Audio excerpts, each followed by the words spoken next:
তুমি যদি বাংলাদেশের প্রধানমন্ত্রী হও তাহলে তুমি ভোটের অধিকার ক্ষুণ্ণ করবে না। তুমি যদি মন্ত্রী হও, মানুষের ভোটের অধিকার, মানুষের বাঁচার অধিকার, মানুষকে গুম করবে না, মানুষকে ফাঁসি দেবে না, মানুষের উপর অন্যায় এবং অবিচার স্টিম রোলার তুমি চালাবে না। আমি তোমার পায়ে ধরে বলছি, হাতে ধরে বলছি, তুমি যদি রাজনীতি করো তাহলে তোমার জীবনের সাথে যোগ করো, তুমি দুর্নীতি করবে না, তাহলে তুমি বাংলাদেশের একজন সফল কারিগর মানুষ হতে পারবে। তুমি যেই ধর্মের হও, it's the natural system, it's near tradition, break our existent custom of our society. আজকে পৃথিবীর এই সভ্যতাকে ভাঙতে হবে। আসসালামু আলাইকুম সুপ্রিয় দর্শক, আমাদের বর্তমানে সবথেকে বড় সমস্যা হচ্ছে শিক্ষা ব্যবস্থা। আজকে আমাদের শিক্ষা ব্যবস্থার ভিতরে নৈতিক শিক্ষার অস্তিত্ব হারিয়ে গিয়েছে। একজন মানুষ যে মানুষত্ব বোধ জাগ্রত করবে যে শিক্ষার আলোকে, সেই শিক্ষা আমাদের মাঝ থেকে হারিয়ে গিয়েছে।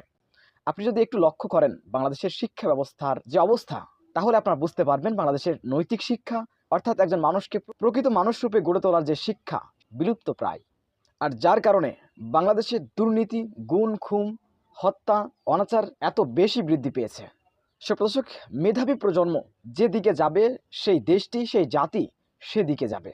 বাংলাদেশের মেধাবীদের নিয়ে অর্থাৎ এসএসসি এবং দাখিল পরীক্ষাতে যারা A+ পেয়ে উত্তীর্ণ হয়েছে সে সকল মেধাবী শিক্ষার্থীদের নিয়ে বাংলাদেশ ইসলামী ছাত্র শিবির সংবর্ধনা অনুষ্ঠান করেছে।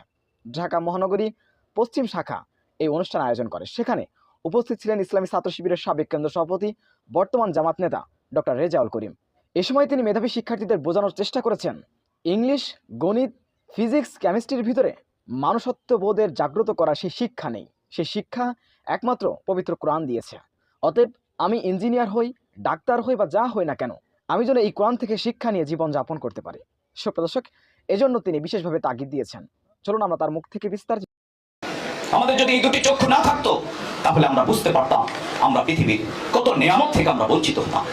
তুমি যদি একজন অনেক বড় টাকাওয়ালা কিন্তু জন্মগত অন্ধ, তাকে জিজ্ঞাসা করো তাহলে সে বলবে যে আমার পৃথিবীর সব টাকা দিয়েও যদি একটি বারের মতো আমার মাকে দেখতে পারতাম, আমার সব অর্থ দিয়ে যদি একটি সেকেন্ডের জন্য আমার চোখটি খুলে দেয়া হতো, আমার এই প্রিয় সন্তানকে, কলিজার টুকরা সন্তানকে যদি আমি দেখতাম তাহলে আমার অনেক বেশি ভালো লাগতো। সুপ্রিয় বন্ধুরা, তাহলে আমরা কেন ঢাকা বিশ্ববিদ্যালয়ে দিয়ে ঘোষণা করি আল্লাহ নাই? আমরা কেন ঢাকা বিশ্ববিদ্যালয়ে বলি আর এখন ইফতার মাহফিল চলবে না? কি দেয় না? এবার ইফতার মাহফিল ঢাকা বিশ্ববিদ্যালয়, সকল বিশ্ববিদ্যালয় সরকার বন্ধ করেছে যে ইফতার মাহফিল নাকি অসুবিধা করে। তাহলে আমরা কি আমাদের প্রজন্মকে ধ্বংস করে দিতে চাই?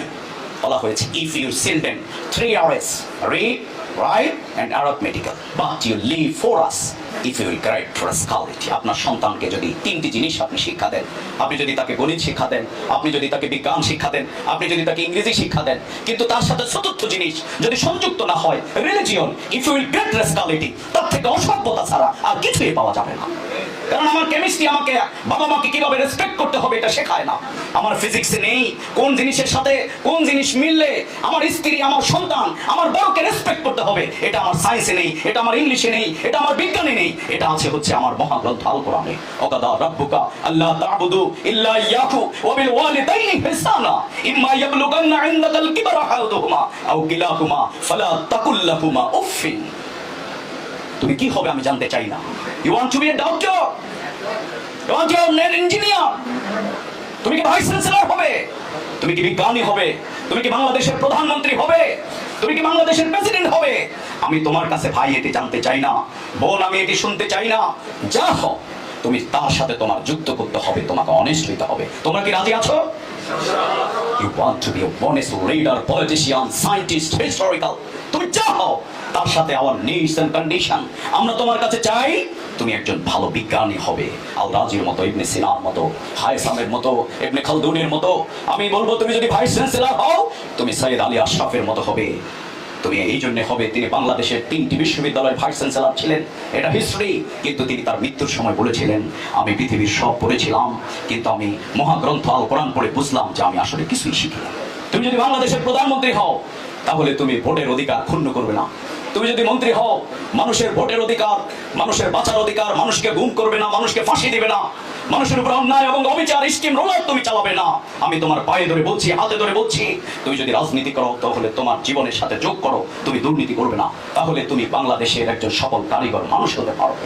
তুমি যেই ধর্মের হও। সুপ্রিয় বন্ধুরা, এই জন্য বলা হয় man with career without character is more than a dangerous lion. একজন শিক্ষিত মানুষ কিন্তু নৈতিকতাপূর্ণ নয়, সে জাতির জন্য এরকম ভয়ঙ্কর। তোমরা কি জাতির জন্য ভয়ঙ্কর প্রাণী হইতে চাও?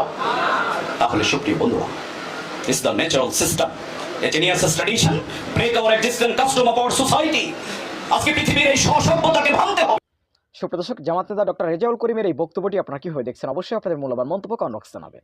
সবসময় সত্য নির্ভর তথ্য পেতে স্বাধীন বাংলা ইউটিউব চ্যানেল সাবস্ক্রাইব করে আমাদের সাথে থাকুন। আসসালামু আলাইকুম রহমতুল্লাহি ওয়া বারাকাতুহু।